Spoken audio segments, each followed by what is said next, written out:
जिसका नाम भारतवर्ष है, प्राचीन समय से देखा जाए तो विभिन्न विषय वस्तुओं पर वह नंबर 1 रहा है। जैसे अगर हम सभ्यता की बात करें तो विश्व की सर्वप्राचीन सभ्यता हमारे यहां आई 1921 में दयाराम साहनी की अध्यक्षता में, जॉन मार्शल की अध्यक्षता में जब दयाराम साहनी साहब ने सिंधु घाटी सभ्यता की खोज की तो उससे 19वीं और 20वीं सदी की सभ्यता शर्मा गई। संस्कृत की बात करें, दुनिया का, भारत का नहीं दुनिया का सबसे प्राचीन ग्रंथ वेद वो हमारे देश में ही रचा गया है।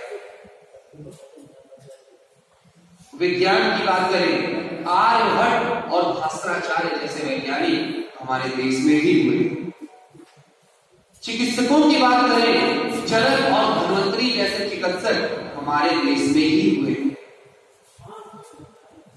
मुनियों की बात करें, यानी किसी भी मामले में हमारा देश प्राचीन समय से नंबर 1 रहा है।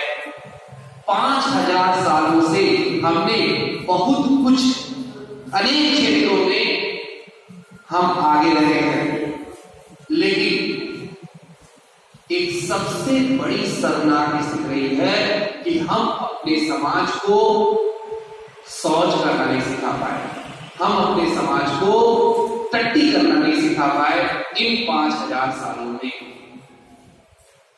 तो इसलिए अब प्रधानमंत्री के नेतृत्व में, माननीय प्रधानमंत्री के नेतृत्व में 2014 से एक मिशन की शुरुआत हुई है, स्वच्छ भारत मिशन।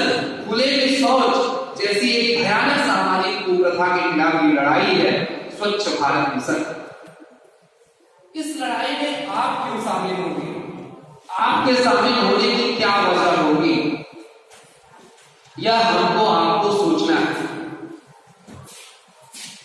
बहुत सारी वजहें आपको बताई जाएंगी, लेकिन कौन सी वजह वास्तविक रूप में आप में से किसी एक व्यक्ति की होगी वह आप ही जानते हैं।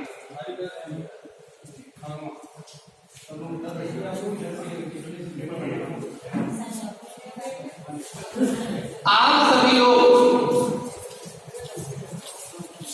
चलिए एक बार भारत माता की, भारत माता की, भारत माता की। जब भी आप सभी स्कूलों में पढ़ रहे होंगे, विद्यालयों में अध्ययनरत रहे होंगे,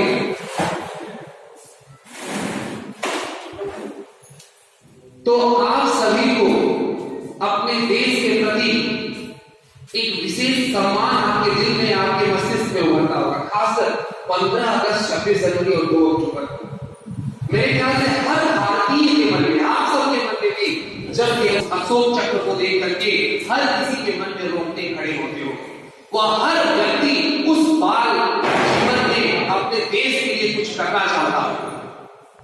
नहीं, ऐसा नहीं होता कि कोई भी विदेश, कोई भी दूसरा देश जब हमारी ओर आंखें करता है तो हम सभी देशवासी एक तरफ से उन आंखों को नोच लेने के लिए तैयार होते हैं। ऐसा है नहीं, सबके मन में पाकिस्तान के खिलाफ वही भावना आती है जो एक देश प्रेमी बन जाती है, ऐसा है नहीं। लेकिन अफसोस ये है कि जब हम धीरे धीरे बड़े होते हैं, जब धीरे धीरे हमारा परिवार आगे बढ़ता है, जब धीरे धीरे हम महत्वाकांक्षाओं के घेरे में पड़ते हैं, देश प्रेम पीछे छूटने लगता है।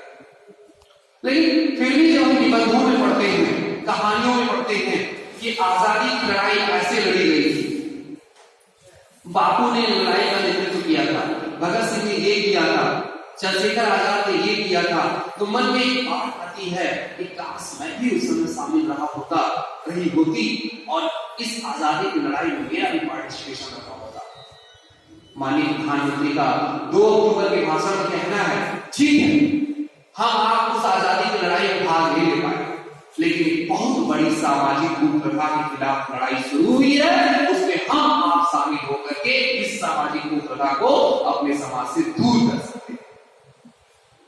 एक ऐसी सामाजिक कुप्रथा जिस प्रकार राजा राम मोहन राय ने सती प्रथा के खिलाफ लड़ाई की, जिस प्रकार ईश्वर चंद्र विद्यासागर ने विवाह पुनर्विवाह के लिए लड़ाई की, एक ऐसी सामाजिक कुप्रथा खुले में शौच जैसी भयानक समस्या के खिलाफ आप लड़ाई लड़ते हैं, जिसके लिए आपकी आने वाली पीढ़ियां आपको याद रखें।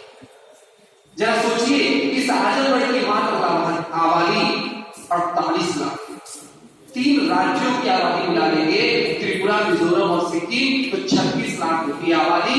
आजमगढ़ की केवल आबादी विश्व के 150 देशों की अगर पर्टिकुलर आबादी देखें तो उससे अधिक आबादी आजमगढ़ जिले की। लेकिन इस आजमगढ़ जिले में इस आबादी में से कितने लोगों को आने वाली पीढ़ियां याद रखेंगे? कितने लोगों के नाम के जयकारे लगाई जाने वाली पीढ़ियां? कितने लोग ऐसे हैं जो आने वाली पीढ़ियों के लिए कुछ करते हैं? उसमें से आप भी हो सकते हैं कि सामाजिक कुप्रथा की लड़ाई में आप शामिल हो सकते हैं।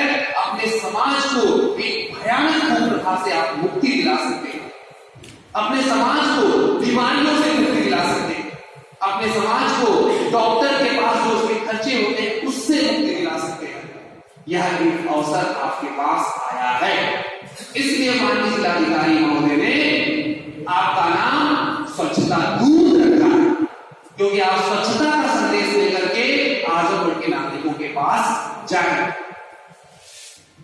अब ये कहेंगे यह सब बातें जो है ऊपरी ऊपरी बातें हैं, आपके मन मस्तिष्क में उतना ट्रिगर नहीं करती। कौन सी ऐसी बात है जो आपको स्टिमुलेट करे कि आप जाएं और उठ करके इस स्वच्छता के संदेश को लेकर के आजमगढ़ के नागरिकों तक पहुंचाए? वह कौन सी बात है? सबसे बड़ी बात यह है, अगर वाकई में स्वच्छ भारत मिशन सफल हो जाता है तो सबसे अधिक फायदा आप लोगों का है। हमने देखा है गांव-गांव में ग्रामीणों की यह मान्यता होती है कि सफाई कर्मी लोग आकर के गांव में सफाई नहीं करते।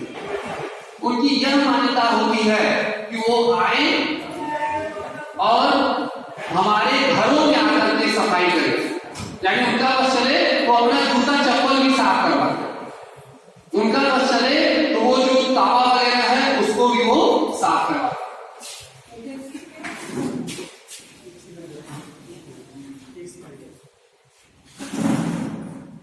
हाँ, परिसर के कि आप उनके घरों तक की सफाई करें, उनकी व्यक्तिगत सफाई करें, लेकिन उनके मन में यह सोच नहीं होती है कि जो बाहर गंदगी फैलाई है वो मैंने ही तो फैलाई है। और जब तक मेरे मन में ये गंदगी के प्रति कोई भावना नहीं आएगी, मेरे मन में इस गंदगी के प्रति घृणा नहीं आएगी, तब तक वास्तविक रूप से सफाई नहीं हो सकती। प्रत्येक गांव में 1 या 2 सफाई कर्मी है, 4000 की आबादी है, अच्छा खासा क्षेत्रफल है, उनकी ये उम्मीद रहती है आप अकेले उसको सफाई कर दे क्योंकि आप सरकारी कर्मचारी हैं, और ये उनकी उम्मीद कभी पूरी नहीं होती, इसलिए वो हमेशा कष्ट में रहते हैं।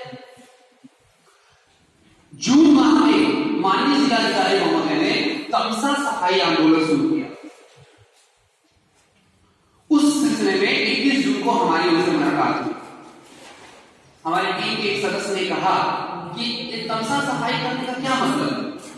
वहां कुछ शैवाल निकाल देने से, कुछ घास निकाल देने से क्या तमसा साफ हो जाएगी? हमने कहा यार अच्छा क्वेश्चन है, पूछते हैं डीएम सर से। पूछा मैं डीएम साहब से कि सर ये तो शैवाल की आप सफाई करवा रहे हैं, उससे क्या तमसा साफ हो जाएगी? और उन्होंने जो आंसर दिया इतना बढ़िया, इतना गजब कर दिया कि वो आपके लिए एक संदेश है। उन्होंने कहा कि अगर मैं चाहूं, पद ही उनका ऐसा है, जिले का मालिक होते हैं जिलाधिकारी लोग, अगर मैं चाहूं कि जितने रोड बन रहे हैं अत्याधुनिक मशीनें या किसी कॉन्ट्रैक्टर को बुला करके इन मशीनों से मैं तमसा को 1 या 2 दिन सफाई करवा दूं, लेकिन फिर ये जो 4-5 से आंदोलन चल रहा है, फिर इसकी जरूरत क्या पड़ी? तमसा साफ होने के लिए तो 2 दिन में हो जाएगी, लेकिन ये गलती नहीं होगी, इसकी गारंटी मैं नहीं दे सकता। लेकिन आज इस आंदोलन की शुरुआत से प्रत्येक प्रकार के व्यक्ति, प्रत्येक प्रकार की महिलाएं तमसा जितनी भी बनी हो उसमें अंदर हाथ डाल करके शैवाल ही सही उसे निकाल रही है। जब इतने अच्छे अच्छे घर की महिलाएं भी अंदर हाथ डाल करके गंदगी में अंदर नदी के अंदर हाथ डालकर के जब गंदगी को निकालेंगे तो उनके मन में एक विचार आएगा कि कम से कम मैं भी ये गंदगी फैलाऊं, क्योंकि वो निकालते समय ही